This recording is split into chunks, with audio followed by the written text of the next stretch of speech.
This is Capital Insider, taking you inside politics, policy, and government in Oklahoma. I'm Dick Pryor with Quorum Call publisher Sean Ashley. Sean, we close out 2025 with our top stories of the year, and this time a total of 11, as heard on Capital Insider. Today we'll discuss stories 11 through 6, and on January 2nd we'll announce our top 5. So ready to go? I'm ready. All right, here we go. Number 11, the simultaneous House and Senate leadership changes. Never in the history of the state have the same two men led the House and Senate through three legislatures, but that was the case from 2019 through into early 2025. But in 2025, we saw Representative Kyle Hilbert, a Republican from Bristow, elected House Speaker, succeeding former Speaker Charles McCall.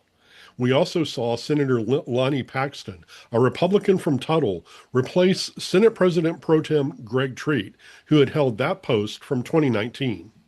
Now, in addition to the 6 regular sessions over which McCall and Treat presided, they also oversaw 11 special sessions.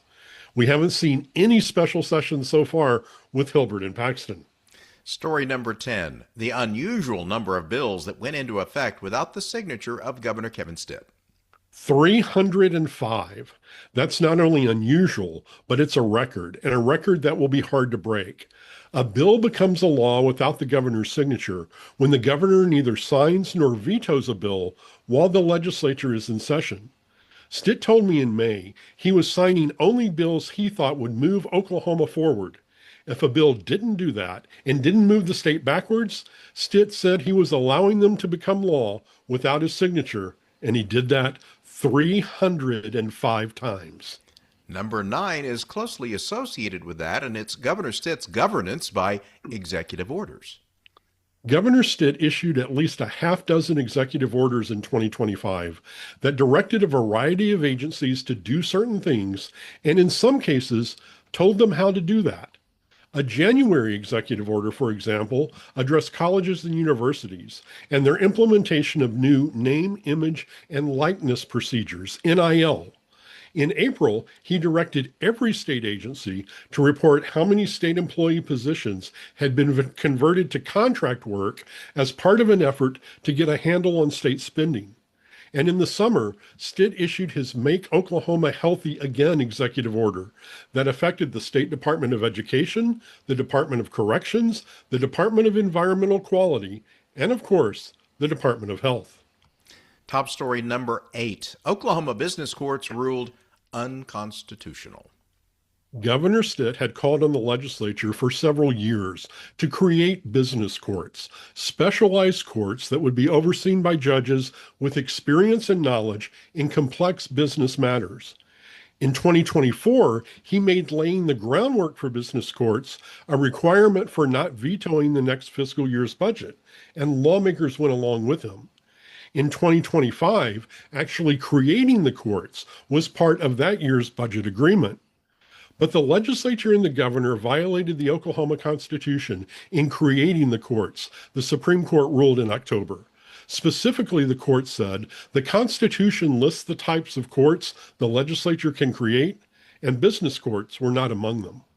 Story number 7, Governor Stitt's state tax cut plan passes in what he called an amazing session. It must have been an amazing session for a major tax cut to be only the 7th most important story of the year. And Stitt began the 2025 session asking lawmakers for a half and a path, a 1/2 percentage point reduction of the individual income tax rate, and a plan to eventually reduce the tax to zero. He didn't exactly get that, but he got a lot. Lawmakers approved a 1/4 percentage point reduction, along with the elimination of some of the lower tax brackets, and a plan to reduce the rate to zero over a number of years if revenue grows sufficiently to offset the reduction of lowering the rate. And story number 6, upheaval at the Oklahoma Department of Mental Health and Substance Abuse Services. First, the agency told lawmakers it would face a budget shortfall and not be able to fund all of its programs. Then it said it would not even have enough money to make payroll through the fiscal year. At a series of hearings, legislators were left frustrated as staff members from mental health passed what must have been the only buck they had left. They were unable to explain how big or how small the agency shortfall was and how much money it needed to make it in the coming fiscal year. Things reached a peak at the end of the legislative session when too many lawmakers indicated they had lost confidence in Commissioner Ali Friesen's ability to effectively run the agency, and that led the state legislature to fire her. All right. Thank you, Sean. You're very welcome. So that's the start of our top stories of the year. On January 2nd and 5th, our top stories of the year countdown continues with numbers 5 through 1. For more information, go to quorumcall.online. Video of Capitol Insider segments are available on the KGOU YouTube channel, and find audio and transcripts at kgou.org. Until next time, with Sean Ashley, I'm Dick Pryor. Happy holidays, everyone.